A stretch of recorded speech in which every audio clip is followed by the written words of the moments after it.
অনেকদিন আগের কথা। রাফি নামের একটি ছোট ছেলে ছিল। সে ছোটবেলা থেকেই মসজিদে নামাজ পড়তে যেত তার দাদার সঙ্গে।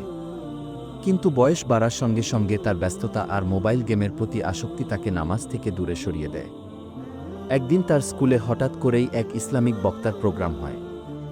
বক্তা বললেন, যে ব্যক্তি ৫ ওয়াক্ত নামাজ পড়ে, আল্লাহ তাকে ৫টি পুরস্কার দেন, রিজিক বাড়িয়ে দেন, রোগ দূর করেন, কবরকে প্রশস্ত করেন, কিয়ামতের দিন হিসাব সহজ করেন এবং জান্নাতে স্থান দেন। কি এই কথা শুনে রাফি ভাবনায় পড়ে যায়। রাতে বাড়ি ফিরে সে তার দাদার কাছে বসে এবং বলে, দাদা, আমি নামাজে অনেক গাফেলতি করেছি। আমি এখন বুঝতে পারছি, নামাজ না পড়া শুধু আল্লাহর নির্দেশ অমান্য নয়, বরং আমার নিজের জীবন থেকে বরকত কেড়ে নেওয়া। কি সেদিন থেকেই রাফি ৫ ওয়াক্ত নামাজ শুরু করে এবং ধীরে ধীরে তার জীবনে পরিবর্তন আসতে থাকে। সে পড়াশোনায় মনোযোগী হয়, মনের মধ্যে প্রশান্তি ফিরে আসে এবং পরিবারের সঙ্গে সম্পর্ক আরও গভীর হয়। শিক্ষা: নামাজ শুধু ইবাদত নয়, বরং জীবনের প্রতিটি দিককে সুন্দর ও বরকতময় করে তোলে।